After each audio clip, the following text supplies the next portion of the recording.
अस्सलाम वालेकुम नाज़रीन, मैं शाहिद रज़ा मदनी आपसे मुखातिब हूँ। आप मेरा यूट्यूब चैनल शाहिद रज़ा इस्लामिक साउंड देख रहे हैं। आप जानते हैं कि आपके ख्वाबों की ताबीरें बताई जाती हैं और आपके दीनी सवालात के जवाबात दिए जाते हैं।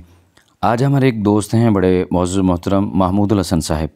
उनका एक सवाल था, उन्होंने मुझे रिसेंटली इस मसले की तरफ तवज्जो दिलाई है और पूछा है कि ये जो पहली ईद आती है और लोग एक दूसरे के घरों में जाके ताज़ियत करते हैं और जिसका वालिद साहब फ़ौत हो जाते हैं या वालिदा फ़ौत हो जाती है, तो अगर 11 महीने और 25 दिन भी गुज़र जाए ना वालिदैन को फ़ौत होते हुए, तो फिर लोग उनके घर जाके उनसे ताज़ियत करते हैं और कहते हैं पहली ईद आई है तो उनके घर जाना है और जाके दुआए फ़ातिहा करनी। तो इसके हवाले से आप बता दें।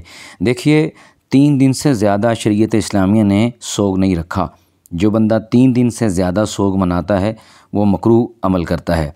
3 दिन शरीयत मुतहरा ने कहा कि सोग मनाओ मरने वाले का, 3 दिन से ज़्यादा सोग नहीं। सिर्फ़ जिस औरत का शौहर फ़ौत हो जाए उसके लिए है कि वह औरत 4 माह 10 दिन इद्दत गुजारेगी। इसके अलावा बाकी लोगों के लिए है कि वो सिर्फ़ 3 दिन सोग मना सकते हैं, इसके अलावा नहीं।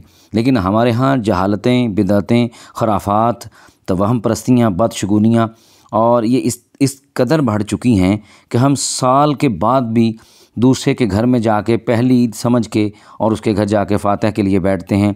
और उस आदमी जिसके बच्चों ने भी नए कपड़े सिलाए होते हैं और ख़ुद उसने नए कपड़े सिलाए होते हैं, तो जब हम जाके वो सोगवाराना माहौल बना देते हैं तो वो शर्मसार हो जाता है। हमें चाहिए कि अगर किसी के घर में कोई फौतगी हुई है, हमने वहाँ पे जाके उनसे ताज़ियत कर ली है, उनके लिए दुआए बख्शिश, दुआए मग़फ़िरत कर ली है, तो दोबारा साल के बाद जाके उनके घर में दोबारा के पहली ईद आई है और हम आपके लिए, आपके वालिदैन के लिए दुआ करने के लिए आए हैं, तो बिल्कुल भी ऐसा शरीयत इस्लामी में कहीं नहीं है। कुरान और सुन्नत की रोशनी में इस मसले को जहाँ तक बयान किया गया है वो सिर्फ़ 3 दिन हैं। फ़ौत होने वाले के 3 दिन हम उसके लिए सोग मना सकते हैं।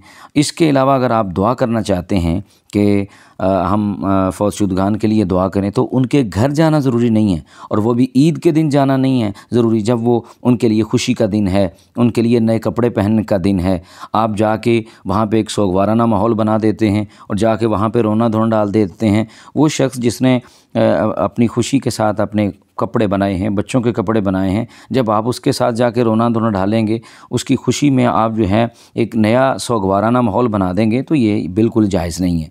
आप जो है अगर दुआए फ़ातिहा करना चाहते हैं तो आप अपने घर कर लें, उनके घर जाना ज़रूरी नहीं है। तो ये जो लोगों ने एक मसला बना दिया है, ये दीन का मसला नहीं है, ये हमारा, मेरा और आपका बनाया हुआ मसला है कि पहली ईद आई है, हमारे दोस्त के वालिद फ़ौत हुए हैं, हमारे दोस्त की वालिदा फ़ौत हुई है, तो उनके घर जाके हमने दुआए फ़ातिहा करनी है। ऐसी कोई बात नहीं है। शरीयत इस्लामिया ने बिल्कुल इसके बारे में कोई ना हुक्म दिया है, ना ऐसा करना सुन्नत है, ना इसका कोई इतना बड़ा सवाब है, बल्कि ये खुराफात है, ये बिदअत है जो हमने निकाली हुई है कि हर ईद के जो पहली ईद आती है लोगों के घर जाके हम जाके फ़ातिहा करते हैं और उनका जो खुशी वाला माहौल है वो भी हम ख़राब करते हैं। हमें चाहिए कि अगर हम उनके लिए दुआ करना चाहते हैं तो अपने घर में नमाज़ पढ़ने के बाद फ़ौतशुदगान के लिए दुआ की जाए, इसमें कोई हर्ज नहीं है। लेकिन आइंदा के बाद जो मेरा भाई, मेरी बहन, मेरा दोस्त मेरी इस वीडियो को देख रहा है, मेरी बात को सुन रहा है, या तो ख़ुद तहक़ीक़ करे, और अगर उसको ख़ुद तहक़ीक़ करने का उसके पास मौका नहीं है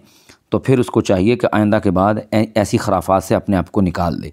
अगर कोई ऐसा काम करता है तो उसे मना करे। जब हम खामोश रहते हैं, किसी गलत काम को गलत नहीं कहते, तो फिर वो काम परवान चढ़ता है, वो दीन का हिस्सा बन जाता है। जहाँ पर बाकी खराफात जो हैं वो भी दीन का हिस्सा बनी हुई हैं, इसी तरह इस काम को भी लोगों ने दीन का हिस्सा बना दिया है। लिहाजा ऐसी कोई बात नहीं है, पहली ईद आ जाए या दूसरी ईद आ जाए, फ़ौतशुदगान के वहाँ पे जाके उनके लिए सोगवार माहौल पैदा करना और जी पहली ईद समझ के फ़ातिहा के लिए जाना, ये बिल्कुल शरअन इसकी कोई वजाहत मौजूद नहीं है, ना ये ज़रूरी है, बल्कि नहीं जाना चाहिए। अगर आप दुआ करना चाहते हैं तो उनके लिए अपने घर में दुआ करें। अगर आपका कोई मसला है, अगर आपका कोई दीनी फ़िक़ही मज़हबी मसला है, वो आप पूछ सकते हैं। अगर आपका कोई ख्वाब है, अपने ख्वाब की ताबीर पूछ सकते हैं। व्हाट्सअप नंबर जो स्क्रीन पे शो होता है, इसके ऊपर अपना वॉइस मैसेज करें तो इंशाअल्लाह आपके ख्वाबों की ताबीर और आपके दीनी मसाइल इंशाअल्लाह आपको बताए जाएंगे। एक नई वीडियो के साथ दोबारा मुलाकात होगी। अपना ख्याल रखिएगा।